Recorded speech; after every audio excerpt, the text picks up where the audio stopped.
ايش ماكي حوي تجمر تخيليها انا بخاي. اوكي ثانك يو. قاعد حن مصاهم سجو إرمياس محاري دحن لكم ምናልባት ኣብ ዝሓለፈት እንከፋቢልና ነርና እንድሕር መፂኹም ነርኩም ብሓፈሻ መተው ገይረ ነይረ ሎማዓንቲ ከዓ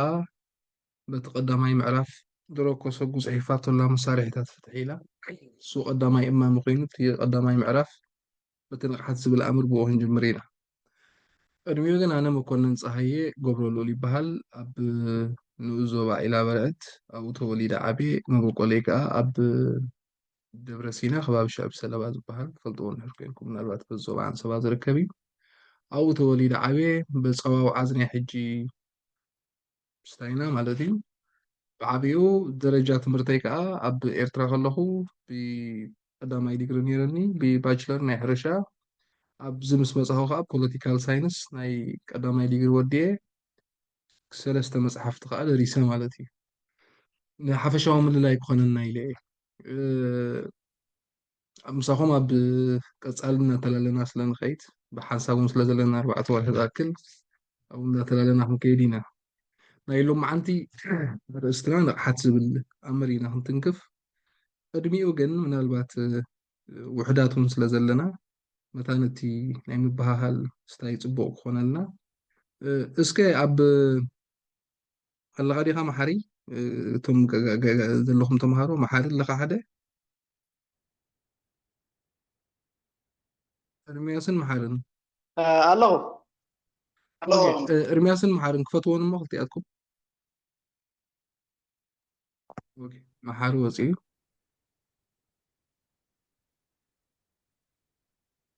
مرحبا مكي. سلام سلام مرحبا كلكم مرحبا بحابر يا سلام اخوات عزيز الله.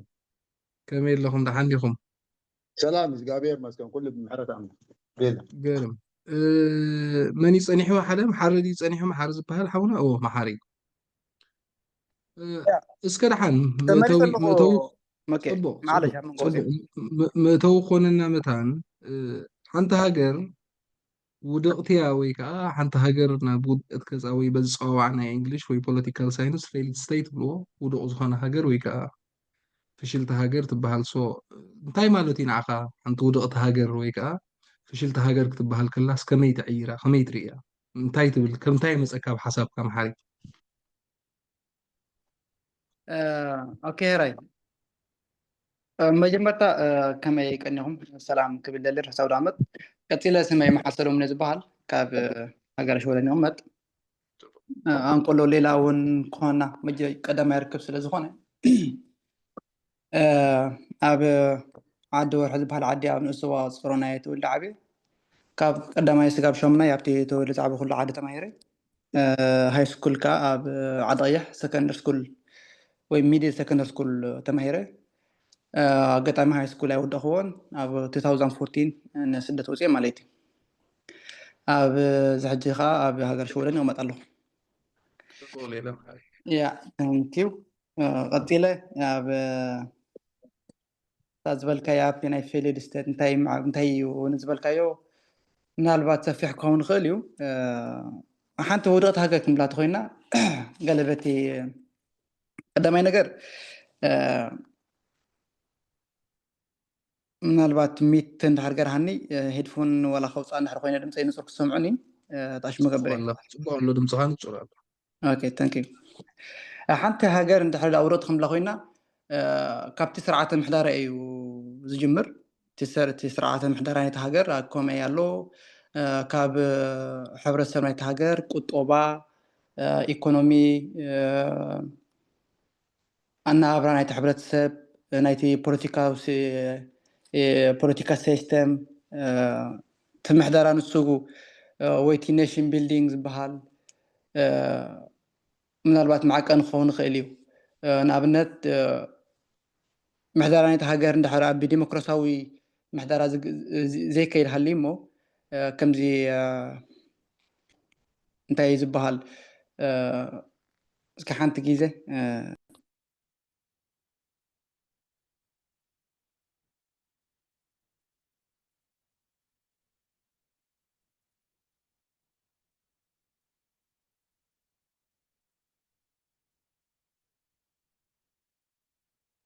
اوكي معلش يا ريت قولني سبسب نبري شكرا. هو حق المحدرة عند حرزي بالله كم نحن ሕብረተሰብ ከናብሮ ዝኽእል ቁጠባ እንድሕር ዘይብሉ ከናብሮ ዝኽእል ሓቂ እንድሕር ዘይብሉ ውድቐት ሃገር ክንብላ ንኽእል ኢና ቀዳማይ ነገር እቲ ሕጊ ከምኡ እውን ቁጠባ ካልኣይ እቲ ናይ ፖለቲካዊ ሲስተም እዚኦም ሰለስተ ነገር እዚኦም እንድሕር ዘይሃልዮማ ገለ ካብቲ ብዙሕ ማለት እዩ ምናልባት ሓንቲ ውድቐት ሃገር እያ ክንብላ ንኽእል ይሓስብ بخمجة خاصة. Thank you محرحوي. إرمياس كه. مرحبا يا هوات شمي إرمياس ولد ميكالي بعد نبر الحجر على حجر الجرمن أبي إرترا والله عدو على مالتي حنتي ودقت حجر كتبلات قنكا بعبيو خمسنا حجرنا نيله مسل زي قطعتا زي تحلو مسلو سب زي زارب أب قطبا أب هزبو مزناب زخون خنقطعات زي كل كله تقطبا بعبي مالتي بحجرنا زلو نريا زلناس سب كل حسابه قل زي كل مش ديمقراطي مقبالة مش زلو تكنولوجي خيط ويك تعاطف زي كل حزبي أب حدا تعاطي كلل مالتي ب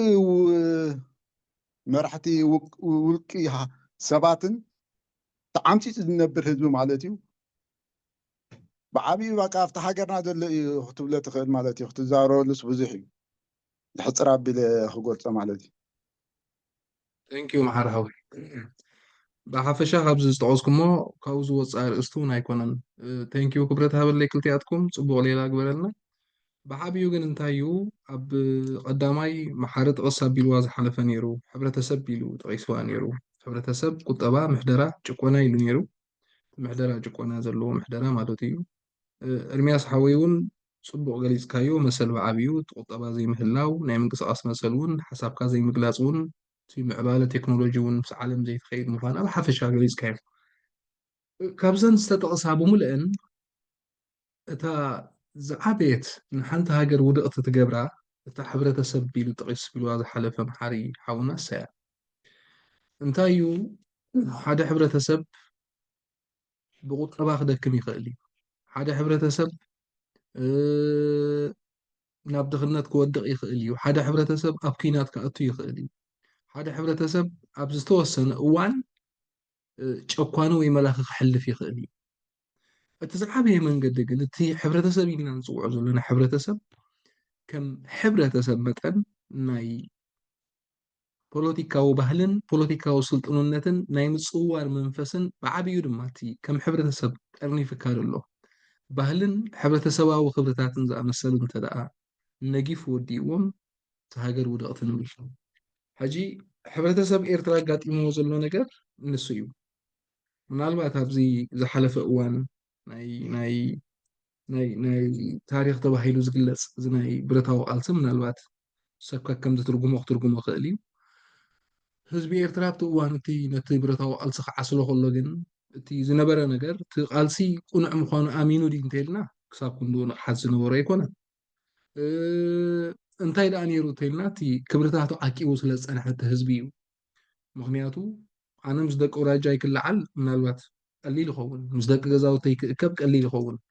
ምስ ሃገር ተኣኪብካ ብዛዕባ ሃገር ክትዝቲ ግን እቲ ስልጡንነት ወይ ከዓ ምዕባለ እዩ ዘድልየካ ሕጂ ሕብረተሰብ ኤርትራ ካብ ቆላይ ምፃእ ክበሳ ካብ ጋሽ ምፃእ ካብ መታሕት ምፃእ ካብ ሰሜናዊ ባሕሪ በሎ ወላዚ ደንከል ሰምሃር በሎ ብዘየገድስ ይምፃእ ኣብ ሓንቲ ናይ መቃለሲ ባታ ፈጢሩ ብዛዕባ ሃገር ኢሉ ጥራሕ ክቃለስ ከሎስ እቲ ክብርታት እዩ ስልጡንነት እዩ እቲ ክብርታት ተዓቂቡ ስለ ዝፀንሐ እዩ ኣብዚ ሰዓት እዚ ግን ህዝቢ ኤርትራ እቲ መሰረታዊ ነገር ኣብሪድዎ ወይ ከዓ ኣንሸራቲትዎ ዘሎ እንታይ እንተዳ ኢልና እቲ ሕብረተሰባዊ ክብርታት እዩ ብዓብዩ ድማ እቲ ብዛዕባ መፃኢኻ ናይ ምዝታይ ማእከል ዘይምህላው እዩ ብዓብዩ ከዓ እቲ ሕብረተሰብ ኤርትራ እንታይ ንኸውን ኣለና ዝብል ሓደ ባይታ ፈጢሩ ብዛዕባ መፃኢኡ ብዛዕባ ቀፃልነቱ ክሓስበሉ ዝኽእል ናይ ተፀዋርነት መንገዲ ናይ ምፅዋር መንፈስ ብዓብዩ ከዓ እቲ ፖለቲካዊ ስልጡንነት ወይ ናይ ስልጡን ዝኾነ ፖለቲካዊ ባህሊ ወይ ፖለቲካዊ መንነት ንሶም ስለዘየለው እዮም ስለዚ ሓንቲ ሃገር ፍርስቲ ንብላ ትዝዓበየ መንገዲ ሕብረተሰብ እዩ ምክንያቱ እቲ ሃገር ተቆጠባ ዝሰርሕ ንሱ እዩ ንኣብነት ኤርምያስ ይኹን መሓሪ ደቂ ሃገርና ትብልዎም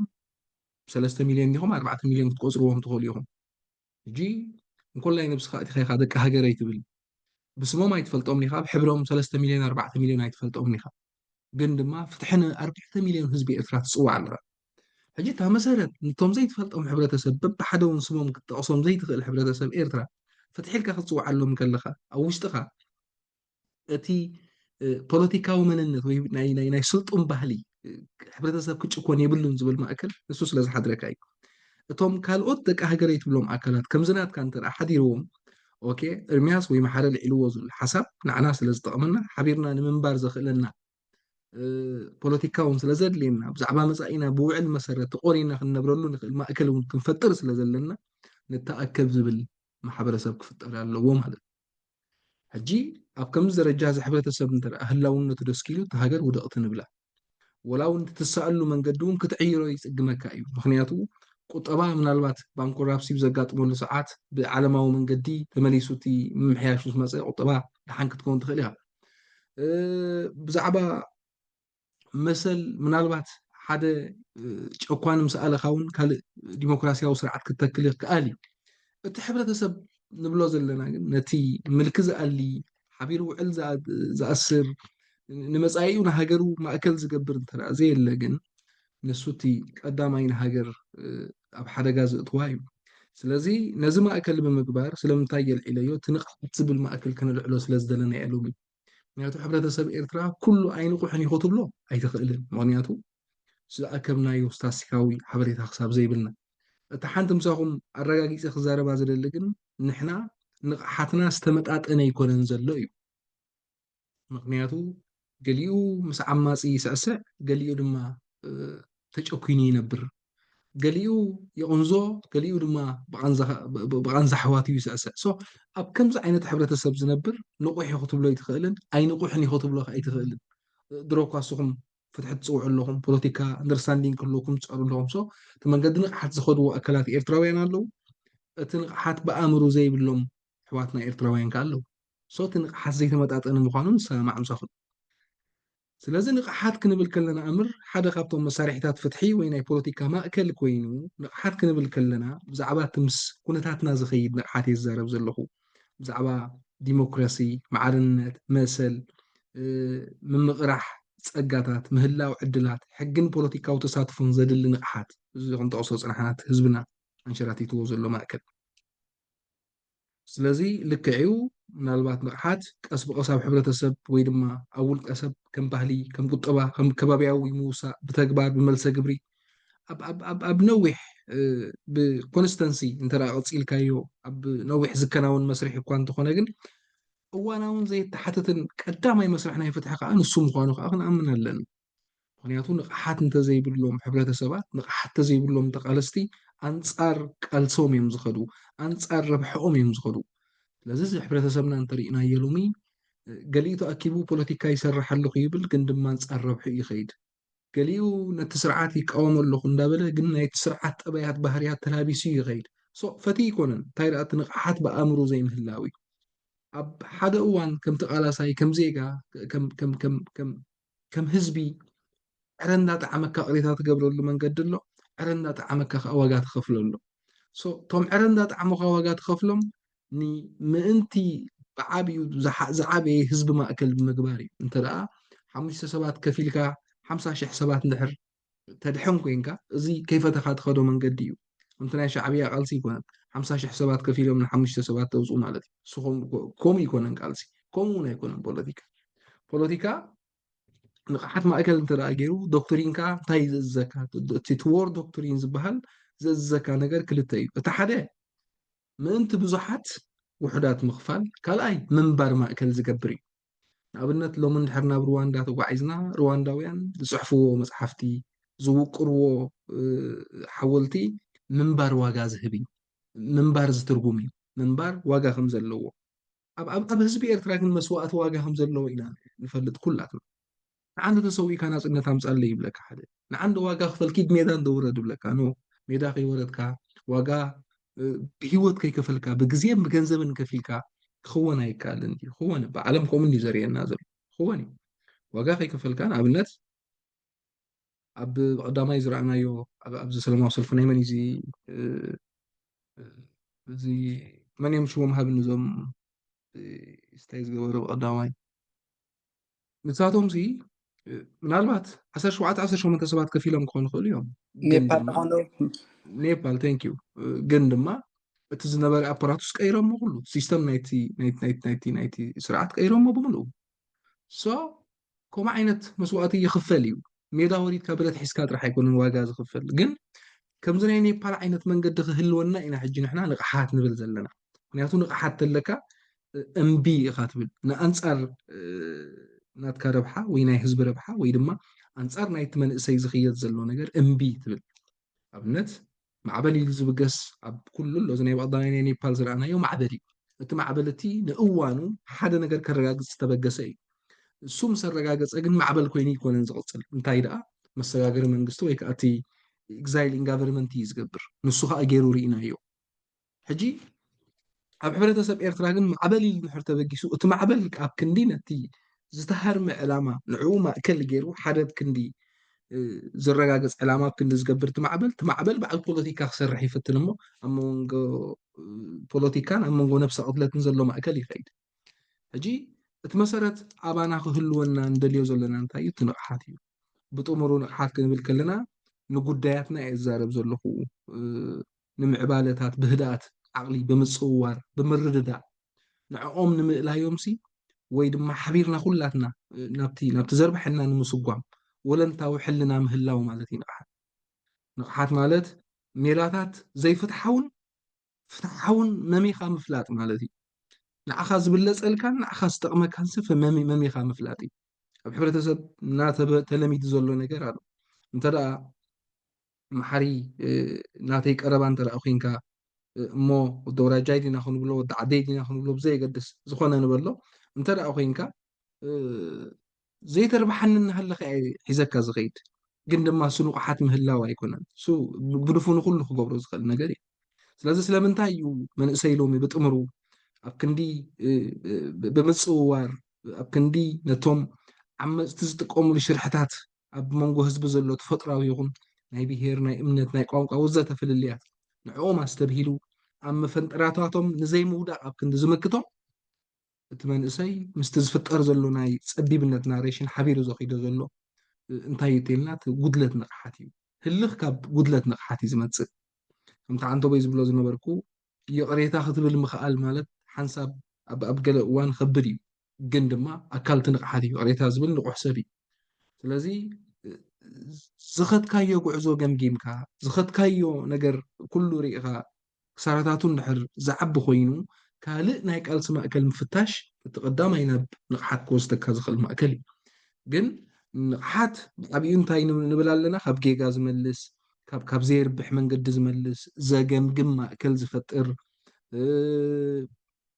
ንናይ ብዙሓት ረብሓ ውሑድ ነገር ዝኸፍል ኣብ ክንዲ ንመስዋእቲ ዘተባብዕ ንግዜን ንገንዘብን ጥራሕ ማእከል ገይሩ ዘጥፍእ ግዜ ክተጥፍእ ትኽእል ኢኻ ገንዘብ ክተጥፍእ ትኽእል ኢኻ ገንዘብ ክትካእ ይኽእል እዩ ግዜ ኦኬ ምናልባት ከም ገንዘብ ኣይንጥምቶን ግን ድማ ሂወት ካብ ግዜ ይዓቢ ስለዚ እቲ ሕብረተሰብና ሓንቲ ይኽእለኩም ዘ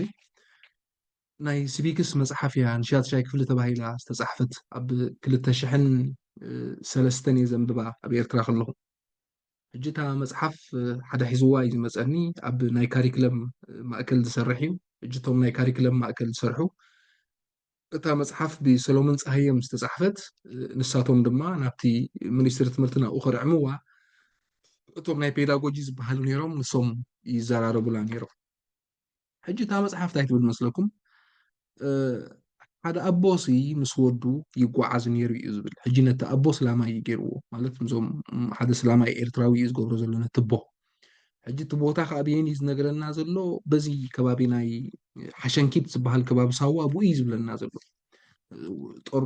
ነይሮሞ ድዮም ከይዶሞ ድዮም ኣይከዶምን ኣይፈልጥን ብኡ ግን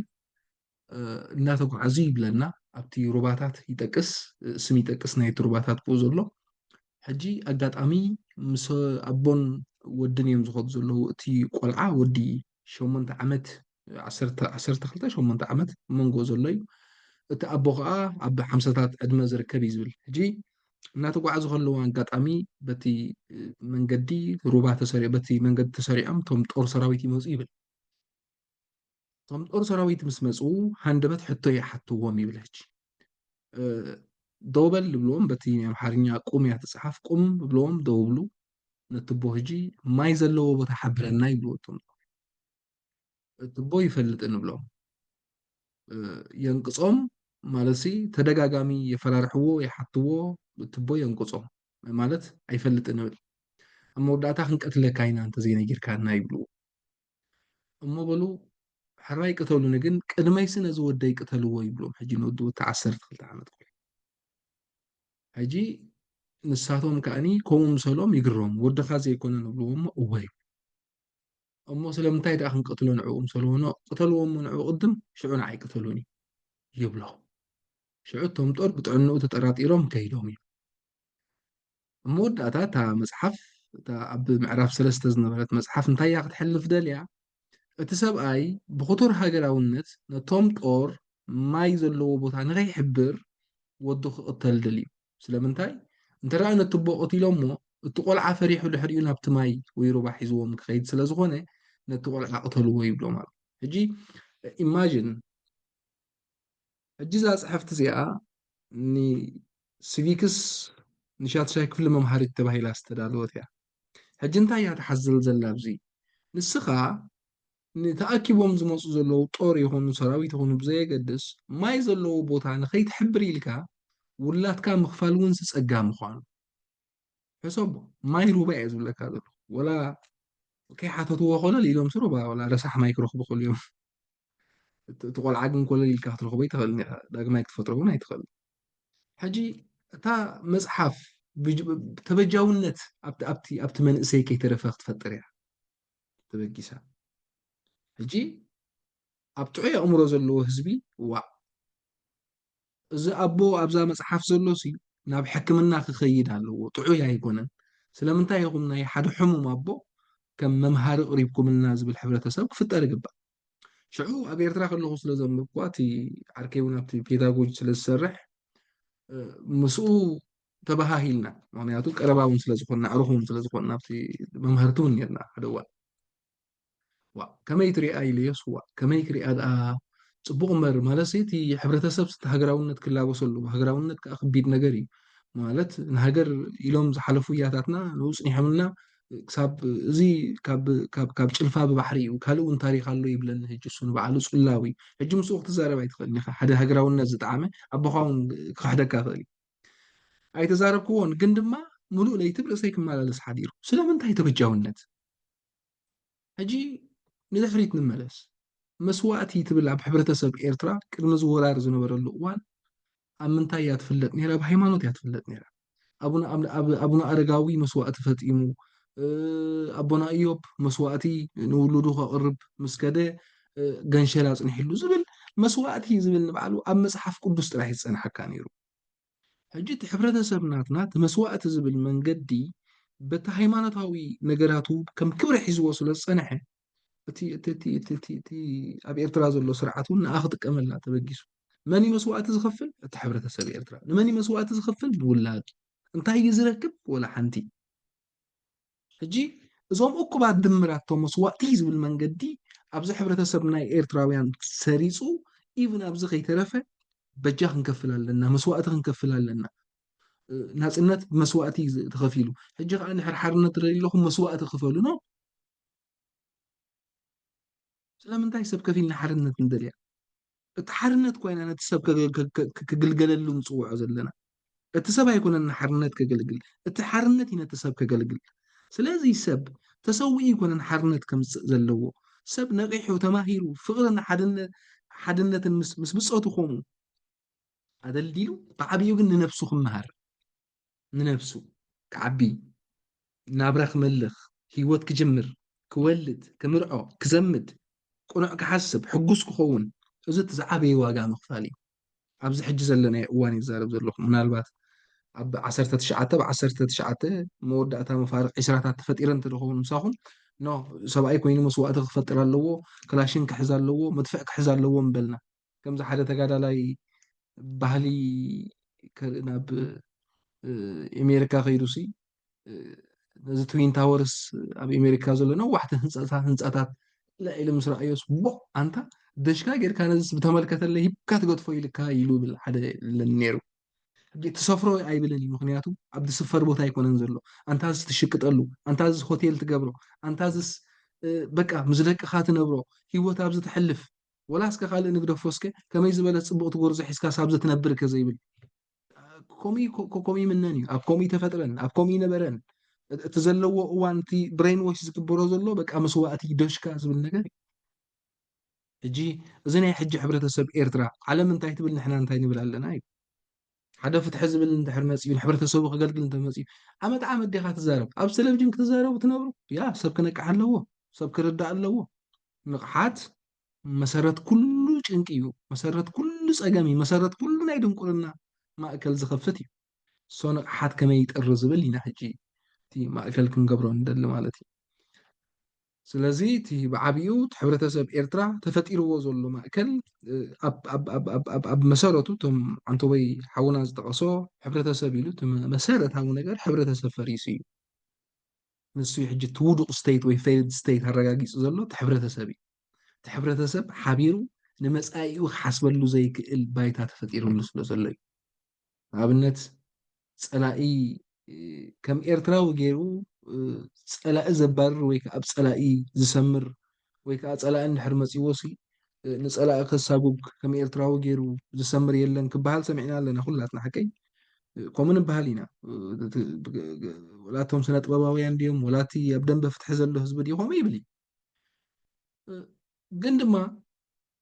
እቲ ጥዑይ ህዝቢ እንታይ እዩ ዝገብር ንዓይ ወላብቲ ፖለቲካ ቀሲልና ክንሪኦ ኢና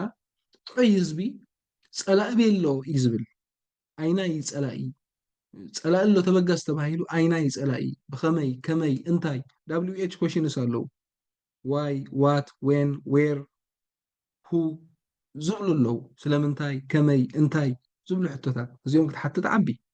ንኣብነት ህዝቢ ኤርትራ ምናልባት ተመን ከሳጉግ ይሓብር እዩ ገበል ድማ ሓቂፉ ምስኡ ይሓድር እዩ ስለዚ እንድሕር ተመን ከተሳጉግ ትሓብር ኮንካ ገበል እንድሕር ኣብ ውሽጥኻ ሓቂፍካ ትኸይድ ኮንካ እቲ ዘይነቕሐ ህዝቢ ንዓይ እቲ ኣብ ሃልወሳ ዋግኡ ዝኸፍል ወይ ደቁ ዝኸፍል ወይ ግዜኡ ዝኸፍል እዩ እሱ ስለ ዝኾነ ኢዳይ ድማ ኣብ ኢትዮጵያ ዘላ ተመን ወይ ብሱዳን ዝመፀ ተመን ወይ ድማ ብትግራይ ተመን ኣሎ ተባሂሉ ህዝቢ ኤርትራ ተኣኪቡ ይኸይድ ንኩናት ግን ድማ ገበል ምስኡ ኣሎ እቲ ገበል መዓልታዊ ውላድካ ይወስድ ናይ ውላድካ ናይ ስውእ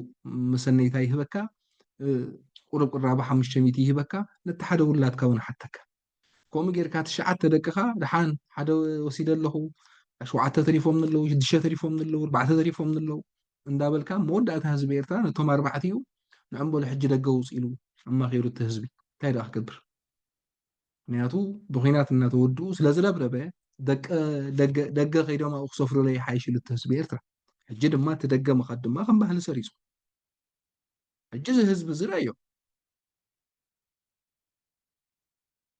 ኣብ ከመይ ኩነታት ብከመይ ዓይነት መንገድታት እናበረስና መፂና ምናልባት ሰፊሑ 4 ወርሒ እውን ኣይእኽለናን እዩ ብዓብዩ ግን ትንቕሓትና ስለ ዝጎደለ እዩ ብኩሉ ሽግራት ኣቲና ዘለና ሕጂ ምናልባት መን ኢኻ ስለምንታይ ሓተኩም ኣለኹ እቲ ምብሃሃል ወይ ድማ እቲ ናይ ምፅዋር ወይ ከዓ ናይ ንቕሓት መንገዲ ክንከዶ ስለ ዝደለኸ ንኣብነት መሓር ዝጠቐስካዮ እቲ ሕብረተሰብ ዝብል እርምያስ ሓውና እውን ዝጠቐስካዮ እቲ ኔሽን ቢልዲንግ ኢልካ ጠቒስካ ነርካ መሓሪ ኤንድ እርምያስ ድማ ምዕባለ ዘይምህላው ኢልካ ስለዚ እቲ ኔሽን ቢልድ ምስቲ ምዕባለ ዘይምህላው እንታይ እዩ እቲ ኔሽን ቢልድ ኣረዳእዮ እስከ መሓሪ ንእርምያስ እርምያስ ከዓ ብዛዕባ እቲ ቁጠባ ወይ ከዓ እቲ ዘመናውነት ወይ ከዓ እቲ ዓውለማ ወይ ከዓ ኣብ ዓለም ዘሎ ምዕባለ ዘይምፍጣር ወይ ከዓ ምስቲ ምዕባለ ክንከይድ ዘይምኽኣልና ኢልካ ምፂኻ ኣለኻ እሞ እሱ ጠንቂ ድሕረትና ክኾነሉ ዝኽእል ማእከል እንታይ እዩ እስከ ንእርምያስ ኣረዳእዮ ሓንሳብቶም ክንብል ሓሙሽተ ደቂቕ ክልቲኣትኩም ተዛረቡ እሞ ኤርምያስ ካብቲ ናይ መሓሪ ኣውፂኢካ ሕቶ መሓሪ ከዓ ካብቲ ናይ ኤርምያስ ኣውፂኢካ ሕቶ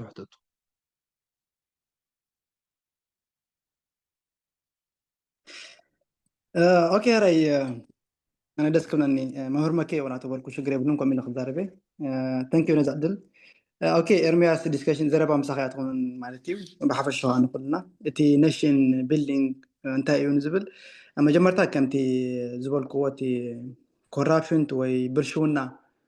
اندحر هاليو كم او نتناي بوليتيكاو زي مرغا عندزان نتي قطباو حويت زي مهلاوي وتي ورقت حنت هاجر إلنا يا قديمنا تي ورقت حبرت سبون نسو حدا أكلناتو خينو نيشن بيلدينج زبال نابنسي كاريكلم ويزي هلونا ناي تمرتسي حدا نتي نيشن أكلناتي نيشن بيلدينج حبرت سب نحدا بلص خينو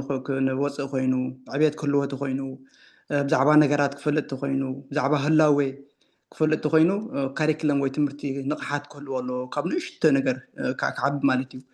نابنت ابزي زلنايو معربا هاغراتن مس زعبانالو كباباوي ناي افريقيا ناي ايتراند حرينين عابي فلي يالو مالتي حجتي ناي نيشن بيلدينج قال كم زبلكو ابتناي قطبات هاجر كعب خيل اللو حبرت السب سلطن كون اللو سلطن كون خينا خانا يتمرت عدل كوهابو خيل اللو ناي سلطنا بمهران أكلان ديو بتومكرو زلوم ديو بوزتون تحبرت سبون كعب سلطن خيل اللو عندنا بزعباتي كورابشن برشونا سب انت يكفلت خيل اللو برشونا انت اين تحرفلتي انه كلا خولو دما اي كشجرني مالتي لذي بزعباتي كورابشن كم زلو فليتكا بخمي كلا خولو كم زخ انت نغير كايو نتي ناشن بيلدينج خانصو اي شجرني ስለዚህ تصقم كم زلو فليتكا تصقم كم زعبت نغير كايو تنقحنا يتحبرت سب يعبلو ስለዚህ عبيتني حبرت سبون حال نايت ناشن بيلدينج مالتي ምናልባት كم ምናልባት ናይ ቁጠባዊ عبيت كا ናይቲ ሃገር ከዓቢ ክእል ኣለዎ ንስኻ ብዝኾን ተፋለየ ምክንያት ናይ ኢምፖርት ኤክስፖርት ናግበርካ ድዩ ውሽጣዊ ሃገር ፍርያት ኣፍሪካ ድዩ ወዘተ ማለት እዩ ስለዚ እቲ ኔሽን ቢልዲንግ ከምኡውን እቲ ናይ ጎኒ ጎኒ ትበዓቢ ከዓ ኣብቲ ናይ ሕብረተሰብ ናይ ኣብነት ብልሽውና ክብል ከለኹ ጥራሕ ኣብቲ ናይ ሕብረተሰብ ዘይኮነ ናይ ሓደ መራሒ ናይቲ ሃገር ናይ ዲክታቶርሽፕ ወይ ናይ ዲክታቶራዊ ኣድሚኒስትሬሽን ምስ ናይ ዲሞክራሲያዊ ካይዳ እንታይ ከም ምዃኑ ክትነግሮ ትኽእል ኣለካ ንሱ ድማ ክህነፅ ክኽእል ኣለዎ ንሱ እንድሕር ወዲቑ ሃገር ምልቲ ወዲቓ ኣላ ማለት እዩ ልክዕ ኣብ ሕብረተሰብና ህና እውን ንሱ ይጓኒፍና ዘሎ ስለዚ እዞም ነገራት እዚኦም ድሕር ደኣ ኩሎም እንዳሃነፅካዮ ወይ ድሕር ሃኒፅካዮም እታ ሃገር ክተሃንፃ ወይ ቢልዲንግ ጌርካ ኣለኻ ወይ ሃኒፅካ ኣለኻ ማለት እዩ ብከምዚኣ ክብላ ይኽእል ናይ ህንፀት ሃገር ወይ ናይ ኔሽን ቢልዲንግ ሶ ጎሄድ ኤርምያስ ኣብዚ ናባኻ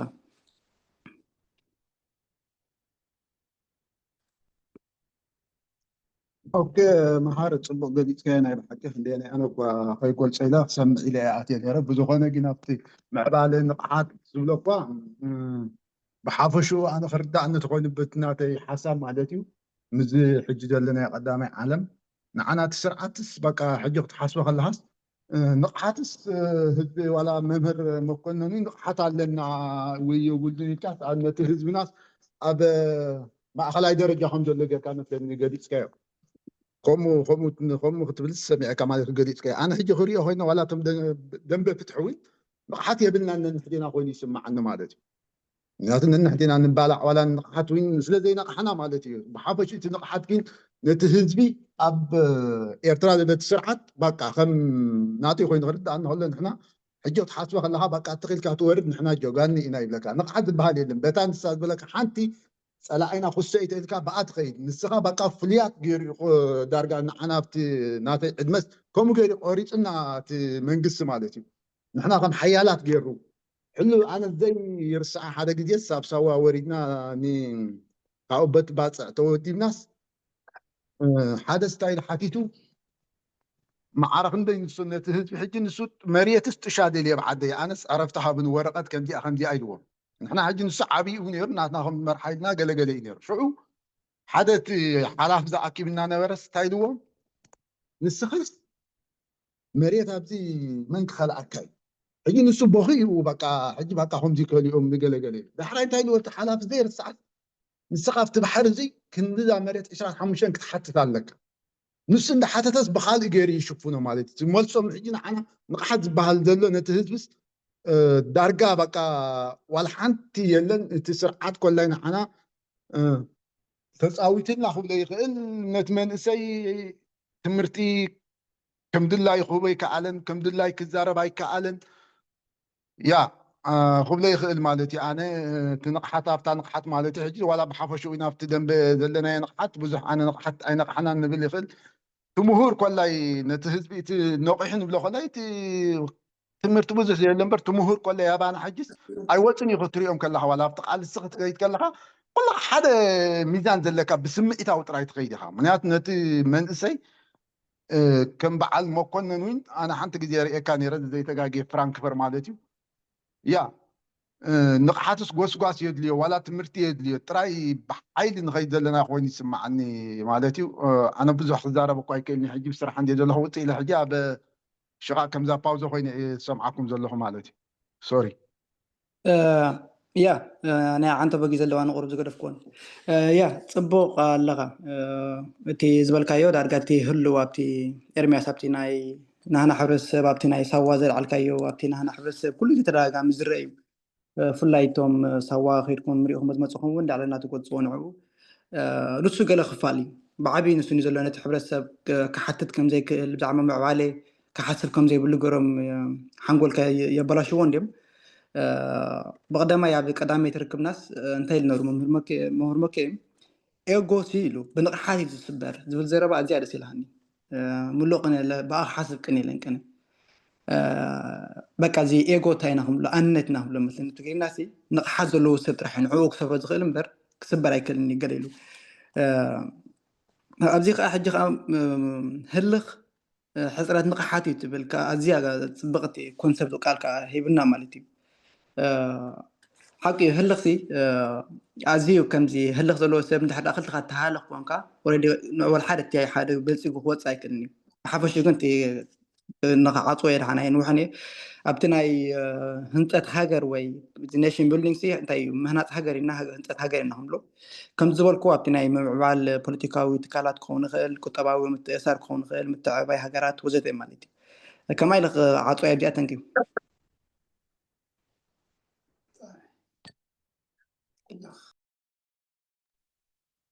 ثانك يو حوات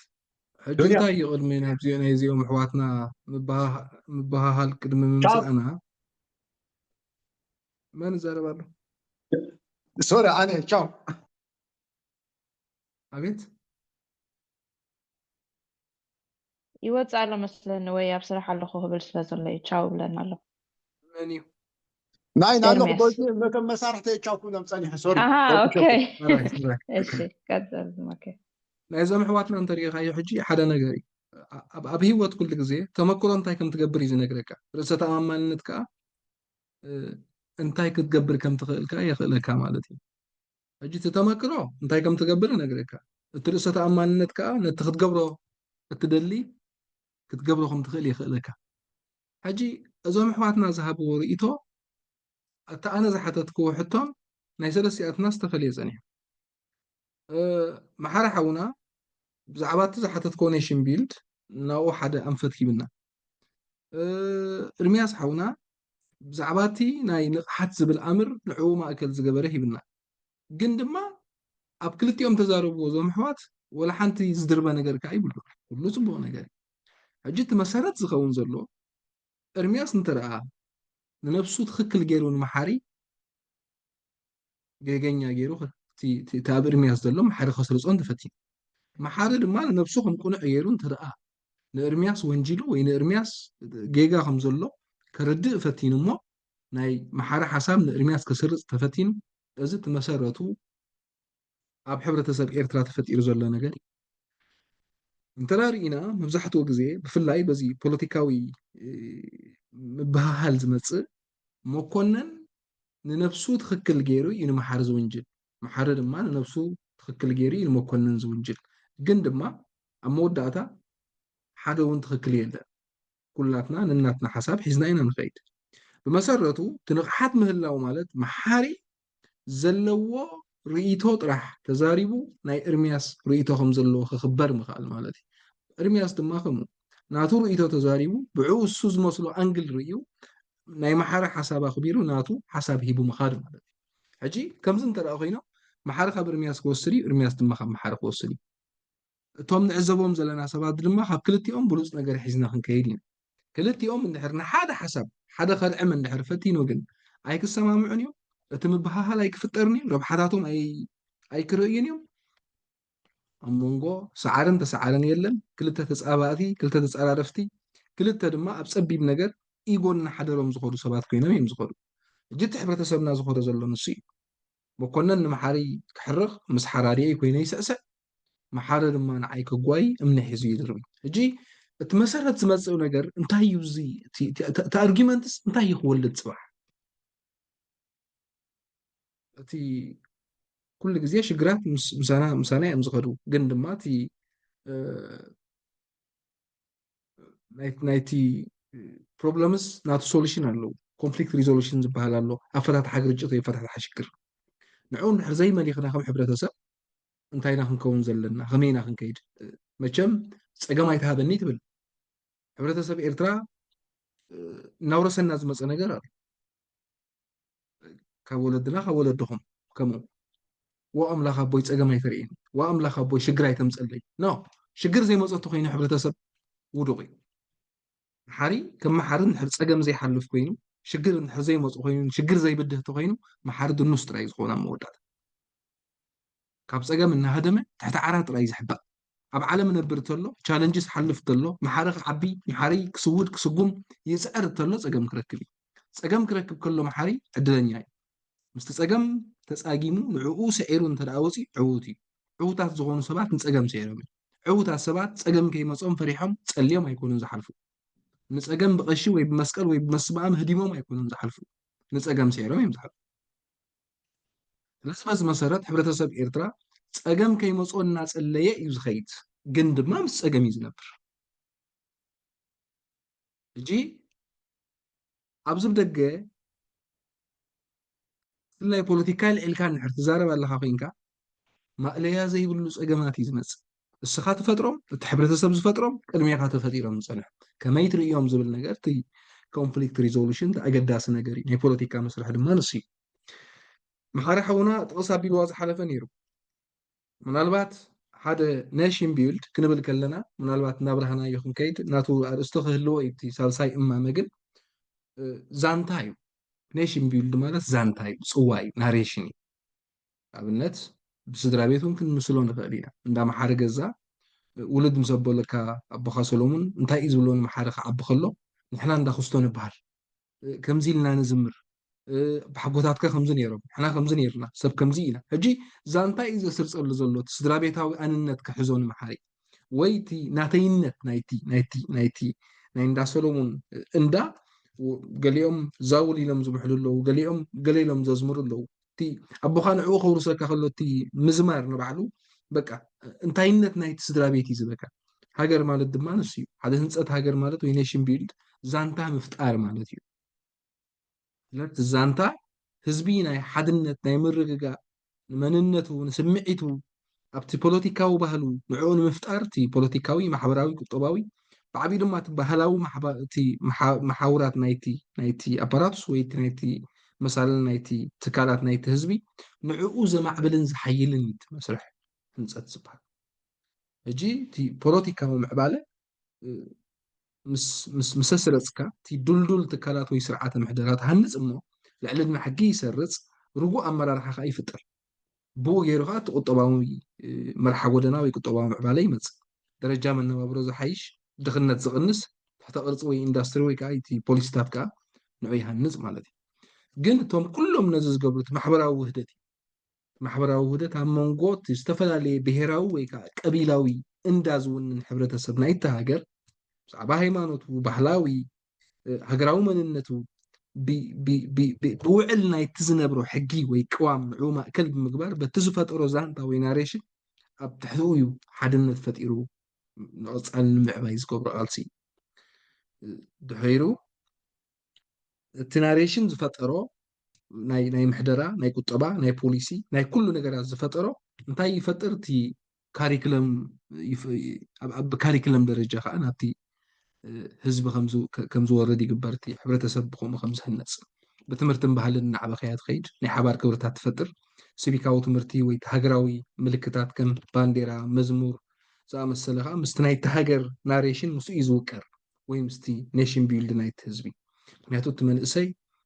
ናይታ ባንዴራ ትርጉም እናፈለጠ ናይቲ መዝሙር ትርጉም እናፈለጠ ናይቲ ካሪክለም ንኸዶ ስለ ዘሎ ትምህርቲ እቲ ኔሽን ቢልድ ብከምኡ ይፍጠር ከምቲ ሻዕብያ ዝሃነፆ ኔሽን ቢልድ ይኮነ ስለዚ እቲ ህንፀት ሃገር ምናልባት ኣብ ቀፂልና ምስቲ ስነ ሓሳብ ዝብል ማእከል ምስኡ ክንመፅኦ ኢና ብዓብዪ ግን ናይ ሎሚ ኣርእስትና ዝነበረ እቲ ንቕሓት ዝብል እዩ ስለዚ ብእኩብ ድምር እቲ ፖለቲካዊ ንቕሓት ዘይብሉ ተቃላሳይ በሎ ወላ ዜጋ በሎ ብዘየገድስ ብገዛእ ተቃለስቱ ወይ ብገዛእ መቃልስቱ ወይ ብገዛእ መሓውራቱ ንኽታልል ዘሎ ተኽእሎ ዓብዩ ንቕሓት እንተዘየለ ብሰንኪ ዘይምንቅሑ ተሓባባሪ ናይቶም ነቲ እሱ ዝቃለስሉ ዘሎ ወይ ቶም ፀላእቲ ዝበሃሉ ተሓባባሪ ናይቶም ፀላእቲ እዩ ዝኸውን ምክንያቱ ኣንፈት ናይ ሓቀኛ ህዝባዊ ቃልሲ እቲ ሱ ዘወፈዮ ፃዕርን ሱ ዘወፈዮ ኩሉ ነገራቱን ስለዝጭወ ዓመፅቲ ትካላት እዮም ዝፈርዩ ውዒሉ ሓዲሩ ከዓ ግዳይ ይኸውን እቲ ዜጋ ወይ እቲ ተቃላሳይ ከምኡ ነቲ ዝገጥሞ ዘሎ ፖለቲካዊ ሓይሊ መተካእታ ንምዃን ወይ ንምስንዳእ የፀገሞ እዩ መወዳእታ ፋሕ ይብል ስለዚ ተቃላሳይ ንገዛእ ርእሱ ነቂሑ ንህዝቡ ከንቅሕ እንተኮይኑ ኣምር ፖለቲካ ክህልዎ ከዓ ወሳኒ እዩ ሎሚ ሕብረተሰብ ኤርትራ እንተሪእናዮ እቲ ፖለቲካ ዝብል ከም ተራ ነገር ኩሉ ትዛረቦ ኩሉ ፖለቲካ ክሰርሕ ዝኽእል ንሪኦ ዘለና ነገር ፖለቲካ ማለት ከዓ በብእንዳ ተኣኪብካ ደቂ ሰራየ ንደቂ ሓማሴን ምፅራፍ ተኣኪብካ ደቂ ሓማሴን ኮንካ ንደቂ ሰራየ ምጥቃዕ ተኣኪብካ ደቂ ኮሎግዛይ ኮንካ ንደቂ ሓደ ምጥቃዕ ዝጥቀምሉ ዘለዉ ማእከል እዮም ተረባሕቲ ኣለዉ ኦፍኮርስ ግን ድማ ንዓና የርባሕና ዶ ከም ህዝቢ ከም ውልቂ ከም ዜጋ ነው ዓለም ኣድማስ ፈጢርልካ ዓለም መወዳእታ ዘይብሉ ጠፈር እውን ክክለካ ዘይክእል ማእከል በፂሕና እናሃለና ኣብ ሓንቲ ካብ ተከሊዛን ክሳብ ስታይ ዘላ ንእሽተይ ጂኦግራፊ ኣብኡ ተሓፂርካ ኣውራጃይ እናበልካ ክትከይድ ዓቢሩ እቲ ውድቀት ዘምፅኦ መንገዲ እዩ ስለዚ ኢና ንሕና ሕጂ እቲ ናይቲ ስርዓት መንገዲ እቲ ሕብረተሰብ ሒዝዎም ዝፀንሐ ነገራት ከም ተቐዲምና ክንገልፆ ዝፀናሕና ብዓብዪ ድማ እቲ ኣብዚ ደገ ዘሎ ተፈጢሩ ዘሎ ናይ ፖለቲካዊ ሃዋሁ ኩሉ እኩብ ድምር መሊሱ ነቲ ውድቀትና እናደፍኦ ዝኸይድ ዘሎ ኣይረኣኹም እኒኹም ኣብ ዝሓለፈ 2-3 ዓመት ከመይ ዝኣመሰሉ ማእለያ ዘይብሎም ወኒ ዘለዎም ናይ ቃልሲ መንእሰያት ርኢና እኮ ኣብ ደገ ተራእዩ ዘይፈልጥ ወኒ ዘለዎም ናይ ቃልሲ ክንገብር ንኽእል ኢና ዝብሉ ኣካላት ብዙሓት መፅኦም ነዞም መንእሰያት እዚኣቶም እክብ ኣቢልካ ንቕሓት ተዝግጨቡ ነይሮም እዞም መንእሰያት እዚኣቶም ተዝዓብየ ናይ ማእከል ምስ ፈጠሩ ነይሮም ነዞም መንእሰያት እዚኣቶም ግን ዋጋ ብመጠን እቲ ስርዓት ህግደፍ ዝመሃረና ዋጋ ብመጠን እቲ ናይ 19 ናይ 20 ክፍለ ዘመን ዝነበረ መስዋእቲ ዝብል ዋጋ ብኡ ጥራሕ እናተቃነዩ እዮም መፅኦም እዞም መንእሰያት እዚኣቶም ስለዚ ወዲ ሰልያ ይኹን እርምያስ ይኹን ተደኣ መፅኦም እታ ቀዳመይቲ ኣነ ዝሓቶም መራሒኦም ነይረ እንተዝኸውን ወዲ ሰልየ ውልቃዊ መነባብሮኻ እንታይ ዝምልከት ንዓይ የገድሰን ወዲ ሰልየ ወሊድካ ዶ ዘሚድካ ዶ ሓዳር ኣለካ ዶ ትመሃር ዶ ገንዘብ ተቐምጥ ዶ እሱ እዩ ዘገድሰን ንዓይ ሓደ ተቃላሳይ እየ ዝብል ንድሕር ኮይኑ መጀመርያ ነፍሲ ወከፍ ሰብ ተቃሊሱ ነፍሲ እዩ ዝኣቢ ሕብረተሰብ ኤርትራ ኣነ መፅየ ፅርፍ ፍቐርመኩም ኣብ ታሕተይ ኮንኩም ትኸዱ ሽዑ ከም ዝባዋፅሎ ይብለኩም ነፍሰይ ክኾን ኣይክእልን እዚ ክገብር ደልየስ እዚ ባ መልኡለ ይብለኩም ከምዚ ክንገብር ደሊና ሳዋፅኡ ባ ገንዘብ ነው ለሚንካ ቃልሲ ይግበር ሰብ ይዓቢ ሰብ ይሰርሕ ሰብ ይዓቢ ምዕብል ኩሉ ነገራት ይገብር ኣይትፅገምኒ ማለት ኣይኮነን ግን ድማ ቃልስን ህዝቢ ኢልካ እንተልዒልካ መጀመርያ ናብራ ባዕልካ ክትመልካ ትክእል ኣለካ ሰብ ናይ ገዛእ ነብሱ ሩቲን ከይመለኸ ንገዛእ ነብሱ ንቕሓት ከየስረፀ ናይ ገዛእ ነብሱ መንገድታት ከየጣጥሐ ካብ ደረጃ ናብ ደረጃ እናስረፀ ማለት ናብ ፐርፌክሽን ገፁ እናተፀግዐ እንተዘይከይዱ ሰብ ንህዝቢ ቃለስ ኣለኹ እንተልካ ሓሳብ ፖለቲካዊ ትምህርትን ፖለቲካዊ ኣመልን ዘይብሉ ሰብ ኣነ ፖለቲካ ሰርሕ ኣለኹ ኣነ ፖለቲካ ከም ዝገብር እንታይ እየ ክገብር እንታይ ማለት እዩ ፖለቲካ ሸሞንተ ሰባት ኣለና ብዚኣ ፖለቲካ እንታይ ማለት እዩ እንተንብል ሕጂ ኩላትና ብናትና ኣንግል ንጠመትና እያ ነርና ምናልባት ፖለቲካ ሓሶት እዩ ዝብልካ እዮም ተሰኣኑና ብዚ ወይ ዝኾነ ሰብ ሓቲትካ ፖለቲካ እኮ ሓሶት እዩ ይበል እዩ ፖለቲካ ሓሶት ኣይኮነን ነቲ ፖለቲካ ዝዝውሮ ወይ ከዓ ነቲ ፖለቲካ ሒዝዎ ዝንቀሳቐስ ዘሎ ኣካል ግን ሓሳቡ ድያ ሓቀኛ ድና ክንፈልዮ ንኽእል ኢና ሰገም ፖለቲካ ትሰርሕ ተላ ሰገም ብባህሪ ሓቃዊት ድያ ሰገም ብባህሪ ሓሳዊት ድያ እዩ ዘገድስ ምክንያቱ ሓሳዊ ሰብ ንፖለቲካ ሒዝዎ ይሕሱ ሓቀኛ ሰብ ንፖለቲካ ትሒዝዎ ኸ ኣብ ሓቂ ይኸይድ ግን ድማ ብኣምር እቲ ፖለቲካ ዝብል ዓንዲ ግን መማሕደሪ ማእከል ሕብረተሰብ ተኣኪቦም ናብርኦም ዕቤቶም ቁጠብኦም ብዛዕባ ዓዶም ብዛዕባ ሃገሮም ብዛዕባ መጻኢኦም ክሓስቡ ዝግበር ማእከል ወይ ማዕቀፍ እዩ እዚ ማዕቀፍ እዚ ነቶም ሕብረተሰብ እትዮም ኣኪብካ ብወራጃ ክትጎጃጅሎም ትኽእል ኢኻ ኣኪብካ ድማ ብሓደ ብደቂ ሃገር ማእከል ክተንብሮም ትኽእል ኢኻ ስለዚ እርምያስ ነዞም ህዝቢ እዚኦም ኣኪቡ ብወራጃ ስምዒት ንሓድሕዶም ተፋሊስዎም ፖለቲካ ኣይኮነን ስዲ ንብሎ እርምያስ ስዲ መራሒ ኢና ንብል ስለዚ ፖለቲካ ዝብል ኣምር መጀመርያ ስነ ሓሳብ ኣብ ገዛእ ነብስኻ ፈትሾ እዩ ድብል ምክንያቱ እርምያስ እንተደኣ ገንዘብ ተቐቢሉ ተን ገንዘቡ ኣብ ምንታይ መዓላ ይውዕልን ስነ ሓሳብ እዩ ዘድልዮም እንታይ ክገብር ኣለዎ ተን ገንዘብ ክወልዳ ድዩ ዘለዎን ወይስ ተወዲአን ካብ ሰብ ይኽልምን ዘለዎ መጀመርያ እታ ቁጠባ ትብል እርምያስ ከም እርምያስ ኣብ ነብሱ እዩ ዝፍትኖ ዕብየት ዝብል ወዲ ሰብ ኣብ ገዛእ ነብሱ እንዳዓበየ ዝኸይድ ካብ ደረጃ ናብ ደረጃ እናተቐየርካ እናዓበኻ ክትከይድ ከለኻ እስኻ ዝተቐየርካዮን እስኻ ዝዓበኻዮን ንሰባት ከመይ ይቕየሩሉ ትሓስብ ኣይትርእዩን ኣብዚ ሕብረተሰብና ተፈጢሩ ዘሎ ኣብ ቲክቶክ ይኹን ኣብ ካልእ ፕላትፎርማት ሓንቲ ዝተፋትሐት መፅያስ ብዛዕባ ሓዳር ትምህር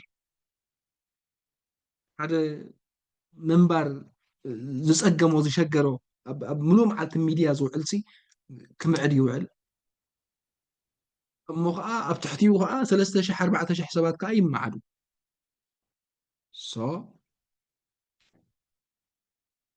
ኩሉ ግዜ ወዲ ሰብ ናይቲ ስ ዝብሎ ይመልኮ ኣሎ ድዩ ነቲ ስ ዝኸዶ ዘሎ መንገድስ ይመልኮ ዶ ንገዛእ ነብሱ ፈቲንዎስ ኣድሚዑሉ ዶ ኣስሪፅዎ ዶ እናበልካ ክትሓስብ ፅቡቅ እዩ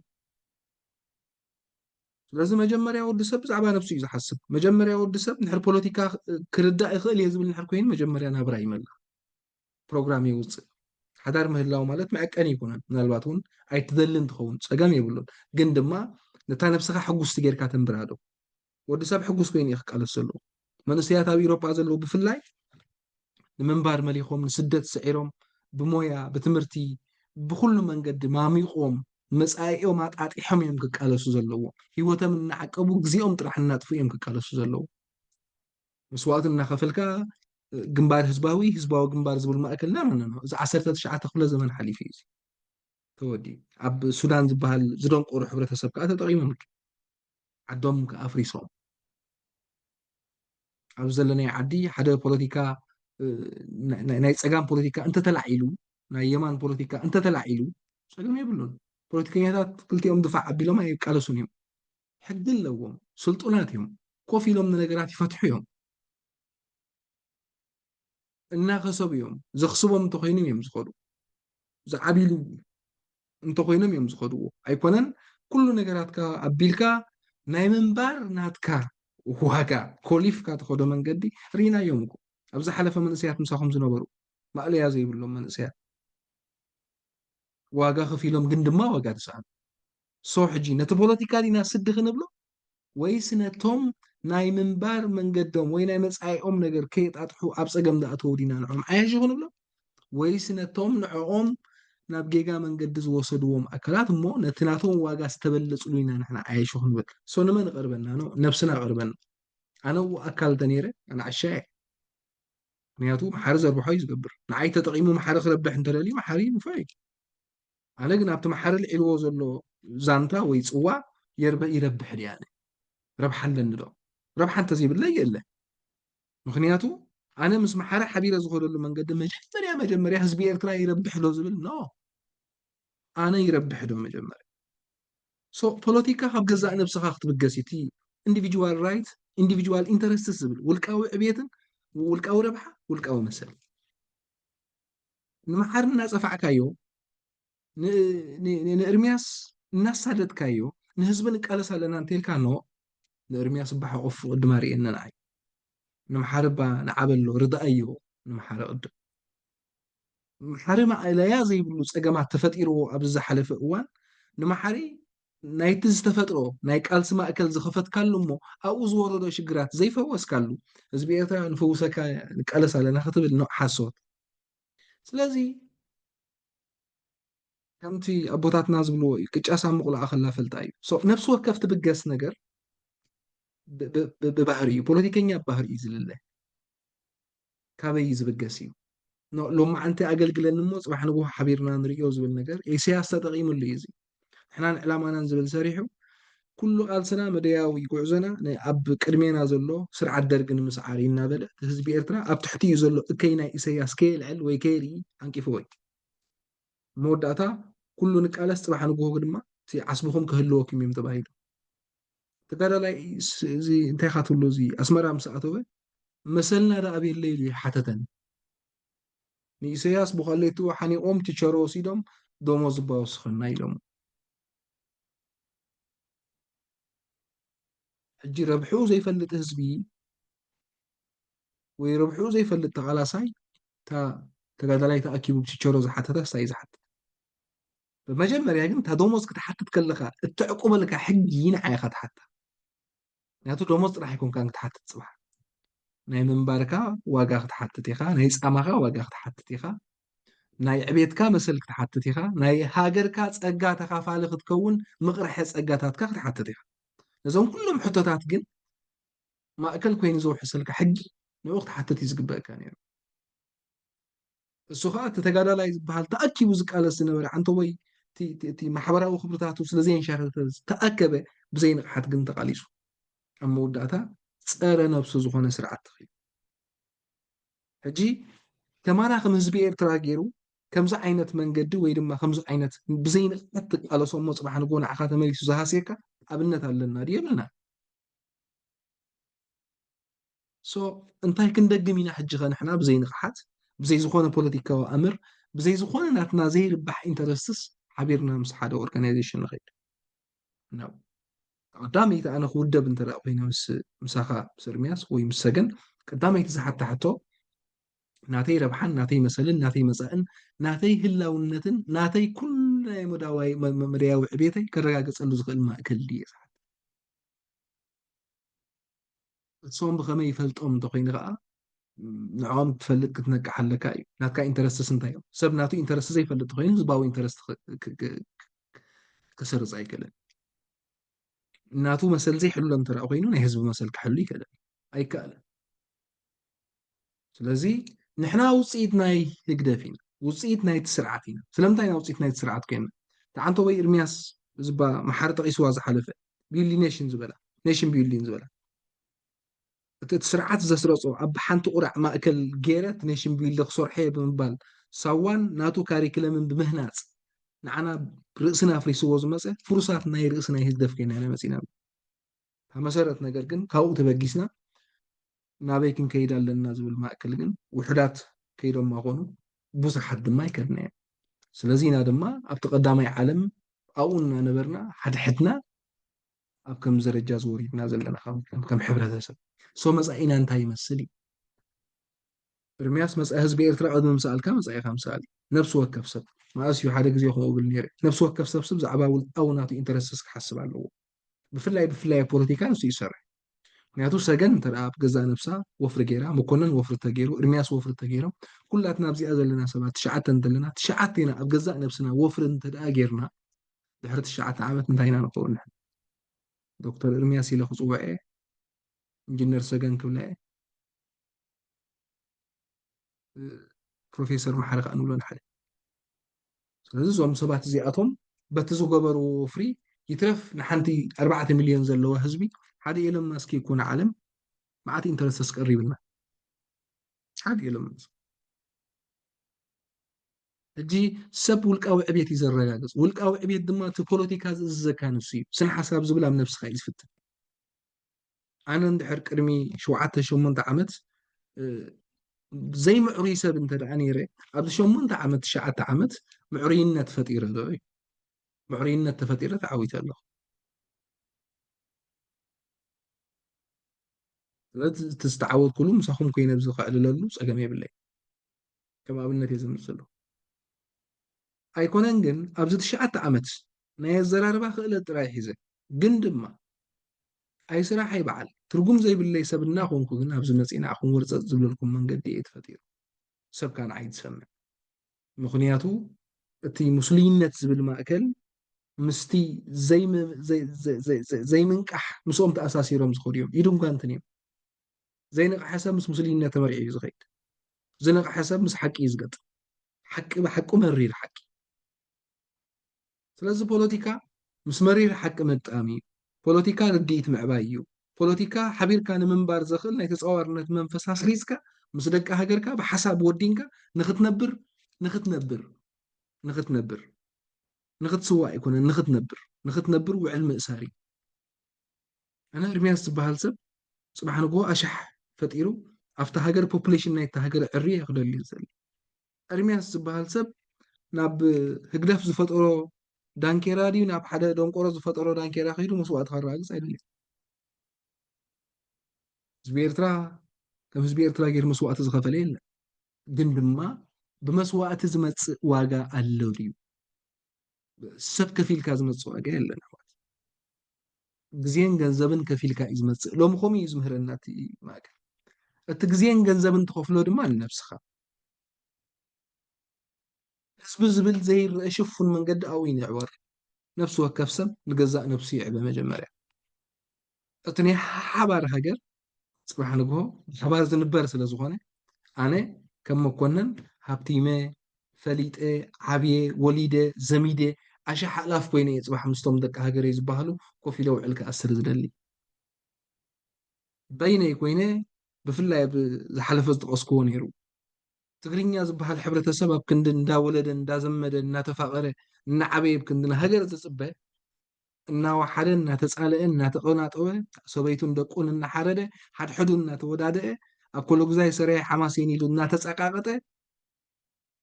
ይቃለስ ኣለኹ ይብል ሶ ይውሕድ ኣሎ እቶም ካልእ ደቂ ሃገርካ ይበዝሑ ኣለዉ ሶ ፅባሕ ናይቲ ናትና ኢንተረስትስ ዝሕለወሉ ማእከል እንታይ እዩ ሶ ማይኖሪቲ ኮይንና እንታይ ኢና ክንከውን ከምቲ ትግራይ ኣብ ኢትዮጵያ ማለት እዩ ትግራይ ኣብ ኢትዮጵያ ኣብቲ ሃውስ ኦፍ ሪፕሬዘንታቲቭ ማይኖሪቲ እያ ሓሳብ ህልዋ ተሰማዒት ኣይኮነት ዝኾነ ነገር ህልዋ ተሰማዒት ኣይኮነት ጥራሕ ብመሰረት ዲሞክራሲ ዝዝዞ እቲ ናቶም ሓሳብ ይኽበር ናይቶም ብዙሓት ሓሳብ ይትግበር ስለዚ ፅባሕ ንግሆ ኣብ ሃገር ከተድምዑ ኣሻሕ ኣላፍ ክትከውን ኣለካ ስምረት ክትፈጥር ኣለካ መንነትካ ክዓቢ ኣለዎ ክብርታትካ ክህነፅ ኣለዎ ከም ብሄር ኣባና ግን ሙስሊምነት እዩ እቲ ስርዓት ዘስረፀልና ኢኻ ንሓፍትኻ ንሓፍተይን ራሻይዳ ይኸድነን ሓፍተይ ራሻይዳ ክትከውን ዓመታት ህለ ክትብል ራሻይዳ ከዓ ትፈሪ ትዘምድ እዚ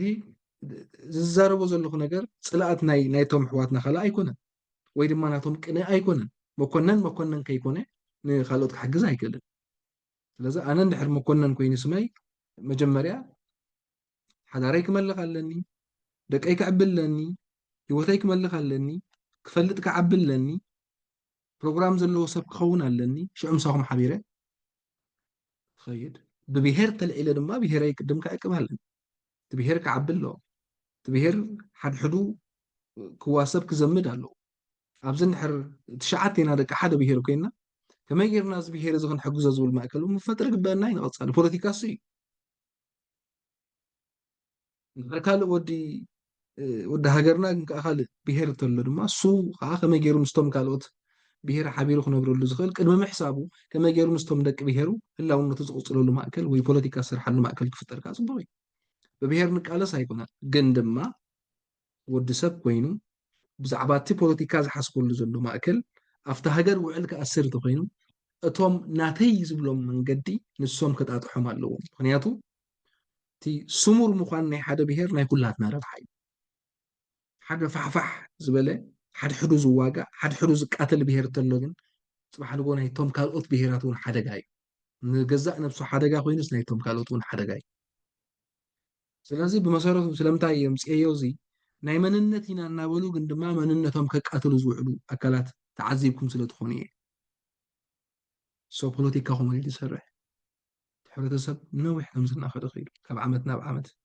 ፅያፍ ፅያቕ ሕማቕ ዘረባ ድንቁርና ማእከል ዝገበረ ንቕሓት ዘይብሉ ግን ድማ ጉጅለታት እናተፈጥረ ውድባት እናተፈጥረ ክሳብ ሕጂ ክየል ፀኒሑ ኣብ መወዳእታ ዝርባሕ እቲ መራሒ ናይቲ ውድብ ዝኸውን እዩ ወይ ድማ ተቐዲሙ ነቶም ብዙሓት ዘይነቕሑ ዝኣከቦም እሞ ቀዲሙ ነቂሒሎም እንተ ገንዘብ እንተ ግዜኦም ሰሪቕዎም ዝኸይድ እቲ ቃልሲ ብኡ ይውዳእ ካልእ ድማ ጉሩባት ይፍጠር ኣብ ክንዲ ንስኻ ገምጊምካ ምስ ነብስኻ ሕጂ ስባይ ኣኽለኒ ትብል ሕጂ እቲ ሙስሊምነት ዝብለኩም ዘለኹ ንሱ እዩ እቲ መሰረት ዝመፅእ ሓንቲ ጓል ርኢ ነይረ ብቐዳማይ ሓደ ኣሎ ከምዚ ከማኹም ፈታዊ ሰዲድለይ ሓንቲ ትልምን ኣደ ድያ ምስ ጓላ ትልምን ዝነበረት እያ ተኳብድ ሰኣነት ኣደ እያ ሓንቲ ከዓ ምስ ሓደ ኢትዮጵያዊ ድዩ ገለ እዩ ትግርኛ ትዛረብ ነራ እታ ጓል ከዓ ከምዚ ኣብቲ ቲክቶክ ጌይም ኣሎ ኣብኡ ትፃወት ሚልዮናት ሂቦማ መስለኒ መዓት ጊፍትታት ሂቦማ ሲ በቲ ከዓ እታ ኣደ ከዓ ትልምን ገለ ሕጂ እንታይ እዩ ዝብለኒ እሱ ርአ እሞ ነዛ ትልምን ዘላ ኣደ እቲ ህዝቢ ከይሂባሲ እቲ ህዝብስ ነዚኣ ጓል ሂብዋ ተኣትወካ እቲ ህዝቢ ወላ ነቲ ገንዘብ ቅድዶ ሓደ ህዝቢ እኮ ንሓደ ዝተፀገመ ተኣኪቡ ክሕግዝ ዳውት የብሉ ዝባ ስታይ የብሉ ግዴታ ይብሉ ኣነ ንገንዘበይ ኣሕዘበለኒ ይህቦ ብመሰረቱ ግን እቲ ህዝቢ ኣብ ከምኡ ክወድቀሉ ዝኽእል ዝነበረ መንገድስ ንዕኡ እንዲና ክንዛረብ ዝግበአና ምስ ትወልዲ ረአ እሞ እዚ ስርዓት ነዚ ህዝብስ ብከምዚ ፈጢሩ ወይልስ ብዙሕ ክዛረበኒ ዝኽእል ነይሩ ነታደ ኣብ ክንዲ ኣብ ዓዳ ከቢራ محكم بعدا كند تركب بنسعى نحكمنا ما أكل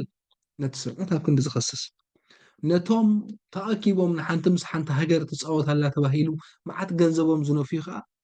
أكند مسعى يوم زريوب كند نفسهم زحسوا أكند خمس جبر إلو كند زاربسي رغم ما زسهز بس نز جنزب بس نزي أهوب جنزب كان ليت كافتو تخلي أو يحميون كحسب ولا يقول ولا قدر جند ما أبكلت يوم جيجا من زفتوري تسرعت زفتوري سرعان زفتوري تي جبت زهب زمن دي ليس رقم يوم أنا سريحنا مزينا مخا سرحنا كلنا نفلت تجيجا سمعت زحزكاي حنتي زي ما نصنع يا قوال مسيت يبيعت الصوت لا بقى يكونن ترديت كم صوص لزدلك يا حوار ترديت حجي ولاون نواز أتبهيلو حدا نيرو يوناس بحال دي قال تهزو تأكيبو فرق مليون دي قالوا واسيو إرتاو خرع عنا بالكاز درفنا ونقر ولا لمين حكيمك خم حجر درجة أب لمنا ودي أكاسي صخر على من جدديو بدي جاري يقول لك زي كيكا كم زي حدا سب تريفوس يحبوس كم زي مش الله قدام بالجهان نحر تريفوس بالحسكاس تبكي تحبيكا تبل قلي لو ممكن تريفوز بالحسكاس نتحليفوز بالسمانيسكا تحفرو ومي كو تفتير الجزء نتايو اب زين برز نبر حزبي دحريتنا تكوتتاي زخيت كل بوليتيكانيا يخون كل دما زين قحي يكب شعوت نقحي يطفق እቲ ዘይን ቆሒ ይስዕርር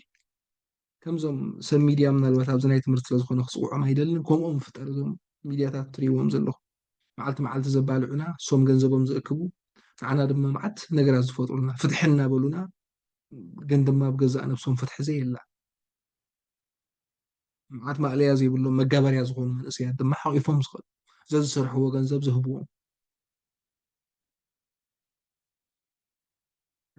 እዚ ኩሉ ተኣኪቡ ካበይ ይመፅእ ዝብል ካብቲ ፍትሒ ዘይምህላው ዝወልዶ ነገር እዩ ኣብቲ ዝባ ንቕሓት ዘይምህላው ዝወልዶ ነገር እዩ ሕብረተሰብ ኤርትራ ዋጋ ከፊሉ ዶ ዋጋ ከፊሉ ኣብዚ ዋጋ ይብላ እቲ ዋጋ ተኣኪቡ ግን ድሕሪ ንቕትለትካ ኮይኑ ሶ እንታይ እዩ ነይሩ ኢሳያስ ዲጠላም ነይሩ ወይስ እቲ ህዝቢ እዩ ደንቆሮ ነይሩ ዳስ ኣብዚኣ ምሕሳብ እያ እቲ ህዝቢ ኢና ደንቆሮ ነይርና ነብሰይ ክእቱ ሓተቲ ኮንና ንሕና ቦታትና እዮም ተሓተት ሶ ቦታትና ተናቑሩ ነይሩ ሎሚ بملء إرمياس بملء لبو آمين ترى النفس واجع حليفي هبوا بأمنتي كنا كندنق سألو زلنا إرمياس بعيش النتينا كن حزن له زلنا أمنت زبال مسربحة تحيز زخير أمنت زفتر مسرحي أمنت زفتر أب زتنا هو حين من قد ما أكل ምስ ኤርምያስ ትካል ተኸፊተ ንኣይ ሲኢኦ ገይሩ ኣሚንኒ ይኮነም ኮፍ ክብል ዘለዎ ናተይን ናይ ኤርምያስን ኣብቲ ፈጢርናዮ ዘለና ትካል ክእመን ዝኽእል ኣብ ነዊሕ መስርሕ እዩ ስለዚ ንሕና ከዓ ብፖለቲካ ንቐርቦም ሰባት ምስኦም ፖለቲካ ሓቢርና ክንከይድ ንኽእል ሰባት መጀመርያ እታ ክንገብራ ዘለና ነገር እንታይ እያ እምነት ኣብ ዝተናውሐ መስርሕ ስለ ዝፍጠር ኣቐዲምና ንሕና ናትና ኢና ክንሓስብ ዘለና ረብሓ ናትና ረብሓ ናትና ተጠቃምነት ናትና ቀፃልነት يخسب زلوي سو بوليتيكا بجزاء نفسها زعبة نقحات كتقدم زز بحساب كتبقعزن حساب كتساسن زعدم أمودما مس بزحات دك هاجر تخبابير كان تنبر مجال مريانات كاولك أو عبيت الرجاج زبلي لو تبقى جزاء نفسها تفتش لو تتملخ تزملخ كاي لو تدما نبقى لو تكسر تسرز تسعر تعود كات بوق أي تعود كان نفسها عودي زون كلهم تريوم ፖለቲካ እናበሉ ክሳብ ሕጂ ናፍትን ዝጓዓዙ ወላ በቲ መንእሰይ ኣኪቦም ተበሊፆም ፋሕ ኣቢሎም ከለዉ ካልእ መንገዲ ኪኑ ዝፈጥርዎ ነገር የለን እሱ እዩ ናቶም ስራሕ ከመይ ጌርካ ጉጅለታት እናፈጠርካ ነቲ ዝዓሸወ መንእሰይ ንዕኡ እናረባሕካሉ ትኸይድ እዩ እሶም ደው ዝብሉ ኣነ ይኮንኩን ደው ዘብሎም ንስኹም ደው ኣይተብልዎም እዮም ደው ዝብሉ እቲ መንእሰይ ምስ ለበመ ጥራሕ እቲ ህዝቢ ረብሕኡ ምስ ፈለጠ ጥራሕ ምክንያቱ ኣብ ዝለበመ መንእሰይ ዝለበመ ሓሳብ ይትሽየጥ ኣብ ዝለበመ መንእሰይ ዝወፀፀ ጉዕዞ እዩ ዝኽተል ኣብ ዝለበመ መንእሰይ መፃኢ ዝሓስብ ንመፃኢ ዝፅዕር ንነፍሱ ድማ ልዕሊ ኩሉ ዝርኢ ወለዶ ይዝፍጠር ኣብዚ ሕጂ ዘለዎ እዋን ግን ህዝቢ ትብል እቲ ህዝቢ ዘይትሪኦ መን እቲ ህዝቢ ኣበይ ኣሎ እቲ ህዝቢ ሎሚ እኮ ህዝቢ ኤርትራ ንቃልን ህዝቢ ኤርትራ ንቃለስ ኣለና ክትብል እኮ እውን እኮ መፅናዕቲ የድልየካ ኣይና እዩ እቲ ህዝቢ ኣበይ ዘሎ ህዝቢ زب دقة زل هزب ديو أو استعد زل هزب ديو واستعد زل هزبي انتهيز مسلك أو وخميز مسلك هيدو صاني عتنا برد تسبي دقة زل هزب خانر يلا زوم يوم زلنا أي سلازين أتي بهيمانته خسمر ذيك هيمانته قد يفو هيمانته هم تقدر جاوري ولا تري ولا سو مسارته نجار زبال زل حلو ساقريف كا نفسها خميجر كاتعبي مجمع كما يجركا بوليتيكا تملخي كما يجركا بجزاء نفسها لوطي ترجاجزي شعوت أكوب دمر ويساب توتاليو سيد سرح يلما ماسكو أكيبهم دو بأفريقيا أي مهرون أكيبهم كون لوط نقبر خمس نبلي لهم لا سبب بولك يسعر زكايد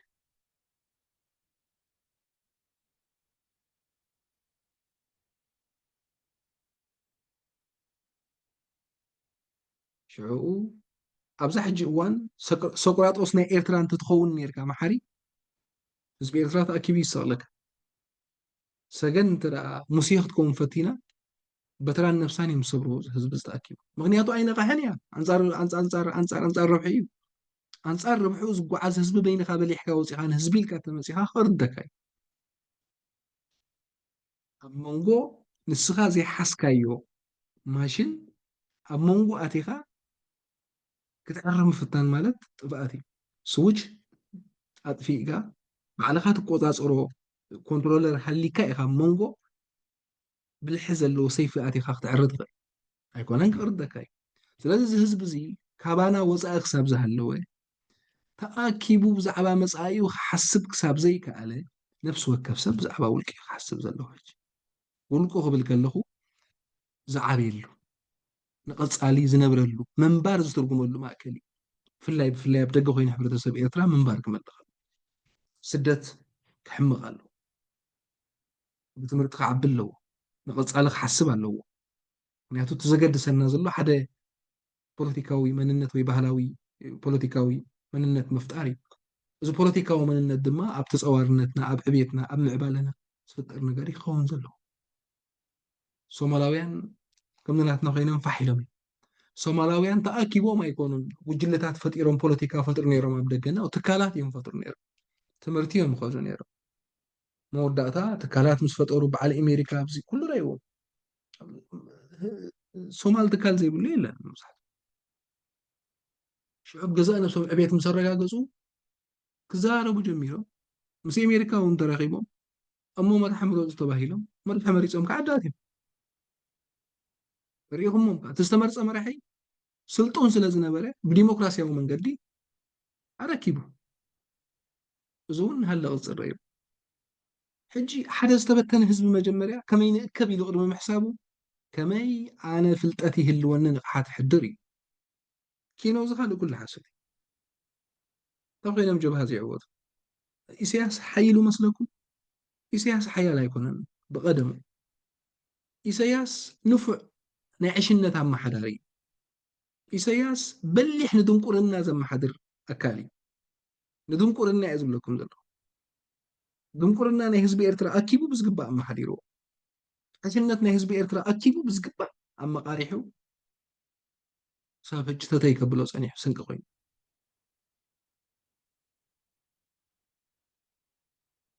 ኣብ ሕጊ ከዓ ነታ ዕሽነት ኢሳያስ ተጠቕመላ ንዓኣ ዘፅንሑ ሰባት ከዓ ኣለዉ ናይ መካቤሊ ንዓኣ ከዓ ስቲል ጥቀሙሉ ኣለዉ ምክንያቱ ብገዛእ ታሪኹ እናተታለለ ዝነብር ህዝቢ ኤርትራዊ ጥራሕ ናይ ዕሽነት ማእከል በጃ ዝገበረና ህዝቢ ኮይንና ብደገ እናነበርናስ በቲ ኢሳያስ ተጠቕመልና መስርሕ ኣብ ደገ ከዓ ዝጥቀሙሉ ኣካላት ኣለዉ ስቲል በዚ መስርሕ ዝኸይድ ህዝቢ እዚ ኩሉ እንታይ ዘምፅኦ ተልና ዛኔሉ መዓንቲ ርእስትና እያ ንቕሓት ዘይምህላው ንቕሓት ብምንታይ ዝጠሪ ምናልባት እንዳኹስተኸድኩም ኣይንብልን ንቕሓት ብትምህርቲ ብግንዛቤ ብተመክሮ ይጠሪ ከም ተቓላሳይ ፖለቲካዊ ንቕሓት ምእንቲ ክህልወካ ፖለቲካዊ ትምህርቲ ዝቐሰምካ ክትከውን ከድልየካ እዩ እንተዘይኮይኑ ምስ ሓቅነትካ ከለካ እሙን ክንስኻ ነቶም ዓመፅቲ ዘተኣታተውዎ መርሓ ጎደና ወይ መርሓ ግብርታት ንዕኦም ንምትግባር ዘቕርብዎ ምክንያታት ክትብድሆም ኣይትኽእልን ኢኻ ንቕሓት ስለዘይብልካ ጌጋ ምህላዎም ትፈልጥ ኢኻ ቁንዓት ከም ዘይኮኑ ትፈልጥ ኢኻ ግን ድማ እቲ ፖለቲካ ልዕሊኻ ስለ ዝፈልጥዎ ንሳቶም ስዕርካ ሒዝካ ከለካ ጠፍእ ምክንያቱ እታ ፖለቲካዊ ንቕሓት ስለ ዘይብል በዚ ምክንያት ከዓ እቲ ዘይፍትሓዊ ካባኻ ንላዕሊ ሓሊፉ ኣቓልቦ ህዝብን ከባብን ክረክብ ይኽእል ነዚ ኩሉ ተቓላሳይ ካድር ናይ ዝቃለሰሉ ዘሎ ዕላማ እዩ ከምቲ ምምልማል ሓደስቲ ተቓለስቲ ወይ ከዓ ምፍራይ ሓደስቲ ካድራት ናይ ነፍሲ ወከፍ ተቓላሳይ ግዴታ ክኸውን ዘለዎ ብግቡእ ዝሰረዳእካዮ ወይ ዘይበፃሕካዮ ብልሕታት ከዓ እቲ ዘይፍትሓዊ ስርዓት እንተሎ ዝያዳ ንክትፈልጥ ሰዓር እምበር ምስ ኮራኹር ኣብ ክቲ ኣይትእቶ እንቶ ወይ ኣብ መንጎ ርምያስን ኣብ መንጎ መሓርን ዝፈጠርናያ ነዚኣ ንክምፅእ ኢለ ርምያስ ናቱ ተዛሪቡ መሓሩ ናቱ ተዛሪቡ ወዲዮም ኣብ መንጎ ክልቲኦም ክልተ እንተዝኣትው ነይሮም ግን ፀገም ዝፍጠር ሸው ምክንያቱ ንእሽቶ ፍልጠት ሓደገኛ ኣብ ዘይተረዳእካ ርእስቲ ምክታዕ ፀላኢኻ ኣብ ዝመረፀልካ ሜዳ ምውጋእ ማለት እዩ ስለዚ ካብዚ ኩሉ ወፂኻ ንስኻ ንገዛእ ነብስኻ ከመይ ትዕቢ ኣብ ገዛእ ነብስኻ ፖለቲካ ከመይ ትመልኽ ተቐዳማይ ዕላማ እዩ ሽዑ ሰገን መርሕና እንተኢልናያ 10 ንቑሓት ተመሓድር ስለ ዘላ በቲ ሓደ እናፈርሐት እያ ተመሓድረና ምክንያቱ ንቑሓት ሰባት ስለ ዝኾንና በቲ ንሕና ዘርብሓና መንገዲ ኢና ንኸይድ ንዕኣ ድማ ወላ እናፈርሐት ተመሓድረና ግን ድማ ስራሕ ይቐልና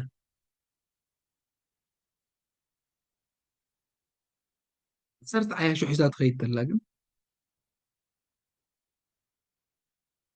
ንዓኣ እውን ፅቡቅ ኣይስማዓኒ ወላ ትረብሓልና ትኾነ ኣይስማዓኒ ፅቡቅና እዞም ከብተይሲ ሰብ ከይወስደለይ እዮም ዝብልኩ እቶም ንዘይነቑሑ ሰባት ኣኪቦም ዝኽእሉ እሱ እዩ ከየደቀሰ ዝሕድሮ ኣንታ ገሊኦም ክወስድለ እዮም ሓደ ብልሕ ዝበለ ኣካል ተመፂኖ ነዞም ከብተይ ክወስደለይ ስለ ዝኾነ እዚኦም ከምዚ ኢልና ነጠምቆስም እዮም ዝብሉ ሶቶም ኣስማት ዘጠምቁና ወይ ኣስማት ዘጠምቅዎም ዝነበሩ ኣካላት ነቶም ከብቲ ኢሎም ዝፅውዕዎም ንሶም እሞ እናሻዕ ዝሓልብዎም ከይትወስደሎም እምበር ኣብ ገዝኦም ከይትመፆም ኢሎም ኣይኮኑ ስለዚ ፖለቲካዊ ንቕሓት ዘይብሉ ተቓላሳይ ብገዛእ መራሕቲ እዩ ዝታለል ኩሉ ፍረ ፃማ ዘይብሉ ጉዕዞ እዩ ዝኸይድ ኣብ መወዳእታ ምምራር ጥራይ ዝኾን እቲ ክገብረሉ ዝኽእል ዓቕሚ ሓሊፍዎ እዩ ኣእምኡ ይረኸበን ከምዚ ናይ ተጋዳላይ ሕጂ ሓንቲ ናይ ሳሕል ጥራይ ዛንታ እናነገረ ዝኸይድ ምክንያቱ ኣብኣ የሕሊፍዋ ተኣድሚ እዩ ንዓኣ ከምዚኣ ገይሩ ሒዝዋ እዩ ዝኸይድ ካብ ኢሳያስ ክፈልይዋ ሸኺም ዝብሉ ዞም ኣቦታትና ተጋደልቲ ምክንያቱ ምስ ኢሳያስ ንሕሪ ተባዒጣ መፅያ እታ ገድሊ ክትፍንፈን እያ ካብ ኢሳያስ ንፅል ኣቢሎም ክሪእዋ ደልዩሞ ግን ከዓ ካብ ኢሳያስ ነፂልካ ትርአ ገድሊ እዩ ስለዚ ከምተናቶም ትጀባጋ ሪኹሞ ጀባጋ ኣብ ምስ ህወሓትን ሻዕብያ ምስ ተሳገቦም ኣብዛ ደገ መፂኦም በዘይ ንቕሓት እዮም ቃሰም ክቃለሱ ጀሚሮም ኣብ መወዳእታ ሓደ ዝነቕሑ ንዕኦም ከዓ ዘለዎም ንግፍግፍ ኢሎም ግድፍ ኢሎሞም ምስ ከዱ ኣብዛ ቢላ ርዳእት እዮም ሕጂ እኳ ከይዶም ኮኑ ህልው ዶ ትብሉ ሕጂ እዚ ኩሉ ዝፈጥሮ እንታይ እንተራእዩልና ኩሉ ንቕሓት ዘይምህላው ዝወልዶ ነገር ክትጥዓስ ዝገብረካ ብዝሓለፈ ክተማርር ዝገብረካ ንቐፃሊ ከይተዓቢ ዝገብረካ ግዜኻ ዘሐምሽሽ ኩሉ ነገር እንታይ እንተኢልና ንቕሓት ዘይምህላው እዩ ንቕሓት ተለካ ግን ፅባሕ እርጋን ክትመፀኒ እያ ፅባሕ ከምዚኣ ክተርክበኒ እያ ፅባሕ መሰታይ ክሳሕቀለይ ፅባሕ ምሳይ ዝነበረ ክገዝአኒ እዩ ፅባሕ ከምዚ ክብለኒ እናበልካ ሎሚ እተዓየዕዮ ብዙሕ ክኸውን ስለዚ ፅባሕ እናሰሓቅካ ትፅበያ እቶም ፅባሕ እናሰሓቀት ትፅበዮም ዘላ ግን ከምኦም ኣይንኹን ኢና ንፅባሕናስ እናሰሓቅና ንፀበያ እዚ ከዓ እቲ መሰረት ዘምፅኦ ነገር ከዓ እቲ ንቕሓት ምህላው እዩ ንቕሓት ከዓ እቲ መሰረት ናይ ፖለቲካዊ ጉዕዞ እዩ ስለዚ ሎማዓንቲ እታ ንቕሓት ዝብል ማእከል ሒዘ ኣብ ዝመፅእ ዘሎ ቅዳም ተቃውሞን ቃልስን ፖለቲካን ዝብል ማእከል ናብቲ ፖለቲካ እናጣሓልና ክንከይድ ኢና ሎማዓንቲ ግን እታ ንቕሓት እያ እታ ንቕሓት ዝብል ማእከል ንዕኡ ክህልወና ኣለዎ እቲ ንቕሓት ዘይምህላው ዝወልዶ ነገራት እንታይ እዩ ዝመስል ንቕሓት መሰረት ኩሉ ናይ ሕብረተሰብ መፃኢ እዩ ንቕሓት መሰረት ኩሉ ናይ ውልቀ ሰብ ዕብየት እዩ ንቕሓት መሰረት ኩሉ ናይ ብሰላም ሓቢርካ ናይ ምንባር ዝፈጥር ማእከል እዩ ንቕሓት ተዘየለ እዚ ሕጂ ዘሎ ሕብረተሰብ ኤርትራ ሓድሕድና እውን ሰላም ክንበሃል ሓድሕድና እውን ግልፅ ክንበሃል ዘይኽእለና ዘሎ ማእከል ኩላትና ብገፅ ንፋለጥ እሞ ስለተበዳደልና ኣይኮነን ንቕሓት ዘይምህላው ዝወልዶ እኩይ ነገር እዩ እቲ ንቕሓት ዝብል ማእከል ናይ ሎማዓንቲ እሱ እዩ ነይሩ ምናልባት ክምላእ ኣለዎ ትብልዎ ወይ ዘይተረዳእኩም ነገር ወይ ድማ ዘጉደልክዎ ነገር እንተሎ መብርሂ ወይ ሕቶ እንተሎ ክሰምዕ ቴንክ ዩ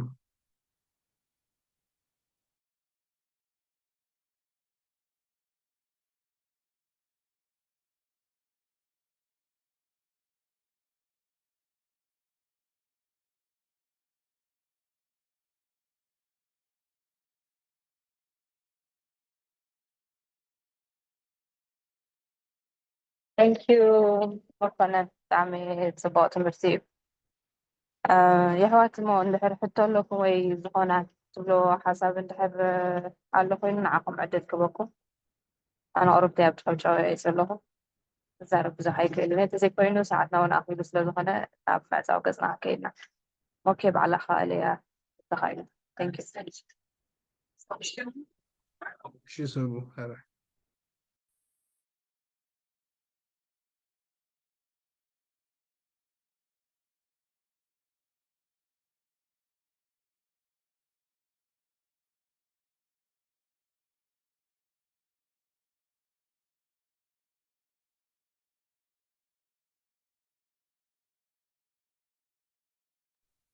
حرية ويتهاوي ويلكم زغونة حتو ويريتون تلوحوات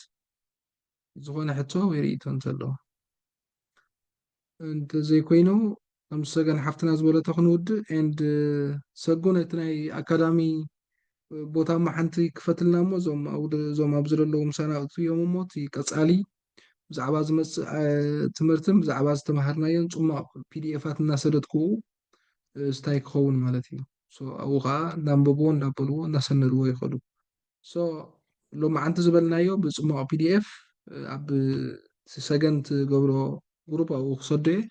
نايز مس زلو أرستنا تي بي دي اف كلتا سلسة قص صحيفة أو خصدي حبيرنا لغاية بي دي افات كاسهم ناسندكم مغيلو موداتا حتى انتلو صبغيو أكاب زمت سجن ناي موجوتا ما أكل كأخن كفتينا هم ناي لما عندي تنكف زبلنايو ناي موجوتا ما أكل كنكفتينا بقولنا تحدثنا ناي مبهال ناي متصور من فصلنا لعبنا هن كيدينا حبيرنا عبينا حبيرنا خلاتنا خلينا ولا حتى أنت زي بالكم كبرتها بالله حتى أنت لكم كسبه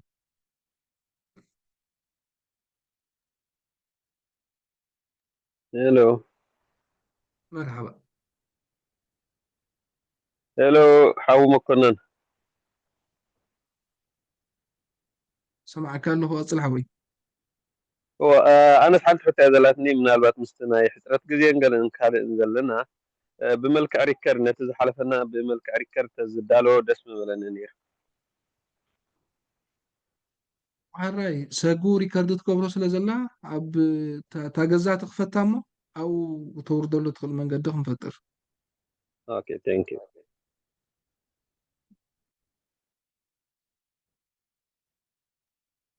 بقى بتاع مهر موكي خبرتي هابلنا يغنيلنا ادمان تعناني هابكا بقى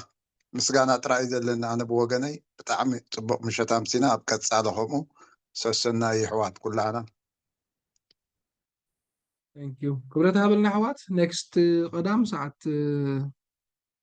شومونته شومونته لك يعني مساء مهنيات ولا حد سبب نحر مسيتي أرسلنا سلنا جمرة كي حلفكم متان لك شومونته نحر ترغيبنا صبوري كبرتها بالله thank you بروح مشيت محاري إذا حابب لزاني هم نار بشار عشان كده ممكن أوكي هراي محر حاول ني نحن ولا حدا يعني مسكنتا تنكي كبرتي هابلنا بحفشو أبتي زبالكايو حرنت نسب كومبروم برسبا يكون حرنت كومبرو زبالكايو أزي كابتي دس بلني قال حنت خدتم بزحات نيرم مع أنت مش تمرتيع كالي أبتي أزي تبرز تمرت نورو كبرتي هابلنا يردان له بزح تمرتي خن مهارينا بزح فتت مقسمينا تنكي نزل صنحنا صنعت مهر مكي thank you محر حول كبرتها بالله بروح مشيت حوات see you Thank you بدقامي ممكن thank you سكافتي سهونا زعد برو المخاف مش ثانك يو يا see you